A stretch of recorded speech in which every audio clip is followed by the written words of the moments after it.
All right, today and tomorrow and the next several videos, we are going to touch on one of my favorite questions and favorite topics, which is how do I maximize the cash value on a life insurance policy? And I'm not talking about policy design. Specifically, we've got this IRR up here, which is the internal rate of return, just the net growth rate, meaning I'm interested, you're interested in a cash value life insurance policy. You've got a lump sum of money, and as you pay it in, you simply want to know, when I pay that money in, how do I beef the cash value up short-term, long-term, as much as possible based on the limitations offered by the insurance company and the IRS. It's really understanding those limits, short-term, long-term, and then just maxing out the policy. So in this video, we're going to look at a case study of funding a policy for 7 years and 10 years. And in some of the following videos, we are going to look at actual policies that have lived the test of time. These are in-force policies that I put together or put in force 7, 8 years ago. So you can see exactly how we do that or how we're doing it for existing clients. So what we've got here, a case study of a 40-year-old individual. A lot of people we work with that are involved in real estate investing, engineers, CFOs, and data scientists love this kind of stuff, and they look at the numbers and they elect a 7 pay, and you'll see why as we look at the numbers. So if you have $100,000 and that's the amount you're planning to pay into a policy per year, I should rephrase. You want the ability to pay in up to $100,000 per year. Because if we talk about policy design, of that 100K, what would your actual premium be? Just to clarify this, if you haven't seen it before, $10,000 per year. And then you'd have a PUA rider at what? $90,000 per year. For a total of $100,000 per year. And the PUA component is optional. So now you give yourself maximum cash value performance by getting more money into PUAs. You also give yourself maximum flexibility as you are only committed to this, and you can dump in PUAs at your discretion. Really nice with that flexibility. So the design of this policy, what that 100K for 10 years, is just that. The thing is, though, often we'll get a question, hey, should I fund it for 7 years, up to that MEC limit, and then stop? Or I might want to keep going. Maybe I'm planning to fund for 10 years. Maybe I want to continue to pay as long as possible. Everyone's different. But in this specific case study, what does it look like if I plan to pay into it for 10 years, but then I stop at 7 years? Or if I plan to pay in for 7 years and then stop at 7 years? Why I mention that is the design here will be slightly different. And this is going to be consistent with the premium and PUA design, but when it comes to the MEC test on a policy, I promise I won't get too technical on this. If you're an agent and you want the technical details, we do have a lot of MEC material and how to stress test a policy short-term, well, mainly long-term in our ILS Agent Academy. But with that MEC test, if you're funding for 7 years, and I have a policy where I'm paying in 100K, so if I want to do 100K for 7 years, I would set that MEC limit at, guess what? 100K. If you said, well, I want to pay in 100K per year for 10 years, what I'm going to do with the policy is overinflate that MEC limit a little bit. It'd be difficult to set it at a clean 100K. I could do it, but I'd have to carry a term rider for an additional 4 to 5 years. There's some things I have to do with a premium offset. Again, I don't want to get too technical, but my point is if I want to pay in 100K for 10 years, I now may need a MEC limit of, call it 110 to 115. It's right around the range of where the one is that I set on this example. You're going to see it to prevent the MEC from ever occurring based on the guarantees, non-guarantees, all that good stuff. My point is if I raise that MEC limit, how do I do that? This is a technical video. What does the death benefit have a direct relationship to? I'm sorry, I gave it away. What does the MEC limit have a direct relationship to?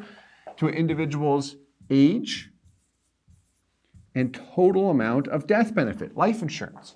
That is the measuring stick that the IRS is going to use to determine if a life insurance policy is life insurance or a MEC, a modified endowment contract.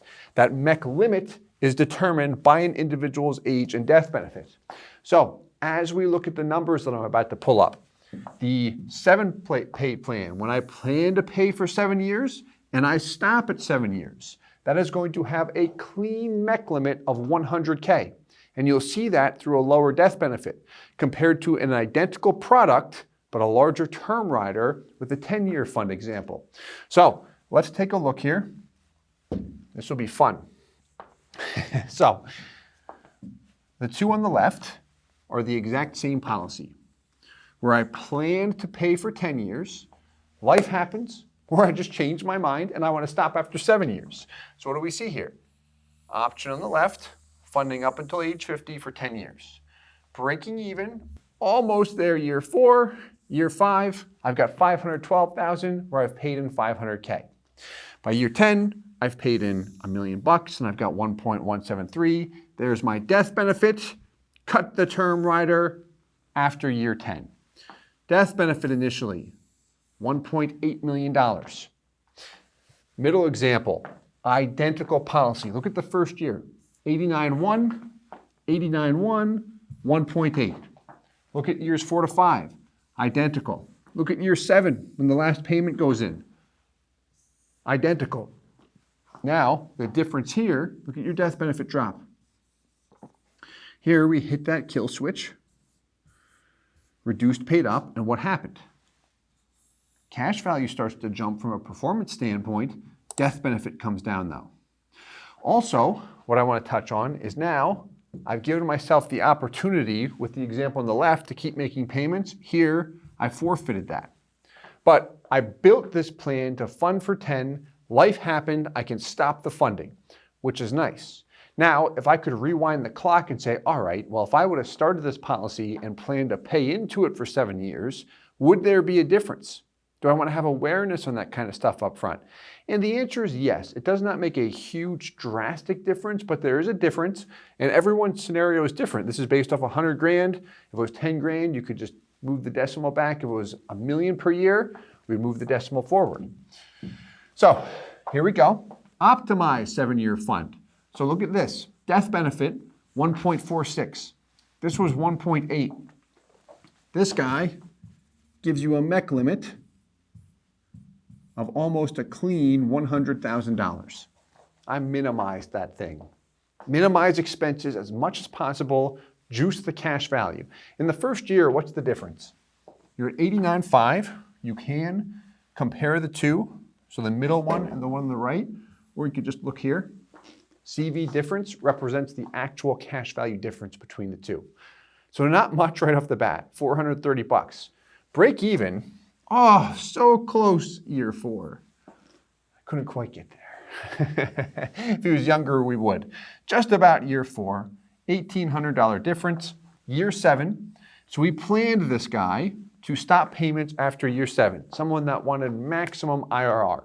The next couple of videos, we're going to look at the actual internal rates of return with different examples. But a little bit more cash value, you might be looking at it and saying, hey, that's not that much. How I would look at this is, well, I've got about a $3,500 difference. So that's what it costs me to go with this option where I can keep on paying in $100K per year. Because what I'll add with this guy is once year 8 comes, even if we kept the term rider on, we could not continue to pay $100,000 per year. It would MEC. So what we would have to do if we wanted to continue to pay, you can, just not at the same level, we would have to kick the funding down a bit. And if I accidentally did go over that MEC limit and paid it in $100K, the company notifies you, me, my office, and it's very easy to reverse. They just refund the excess we went over. But at the same time, we're forced to pay in a lesser amount. And this is the kind of stuff we always talk about with those we work with because it's important depending on how long I want to pay into it. But it's also important to be aware of when it comes to maximizing the internal rates of return, juicing that cash value. In this particular example, it does not make a huge difference. Focus on the middle column and the one on your right. If I look at the year 30 difference, what do we see here? 2.237 compared to what? 2.247. It's a $10,000 difference.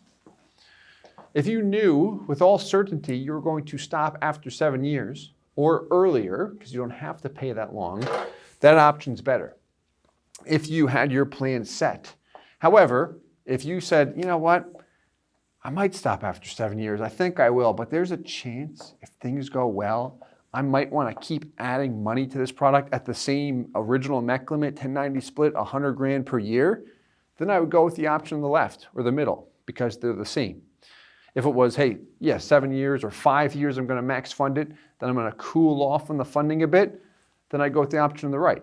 And the good news is you can talk to us about that if you're working with us or your agent. A lot of agents know about this as well. It is technical. So if you're being shown one option and you want to keep asking questions, it's your money going into the policy, so you do have the right to do that. Never feel like you're burdening anyone, an agent that is, because this is how we get paid. My point is they can do it. It just might take time to produce several numbers. But anyway, that's another topic. Hope you enjoyed this. I have a ton of fun going through this kind of stuff. Small difference, but it's just knowing how to pull the different levers. If you did enjoy it, please hit the like button, subscribe for more, and we'll talk to you soon. Hey guys, Steve Parisi here. If you enjoyed the content you just saw, please subscribe, like, and hit the notification bell for future videos. If you'd like more information or to see some custom policies for yourself, feel free to call or email our offices at the contact information below.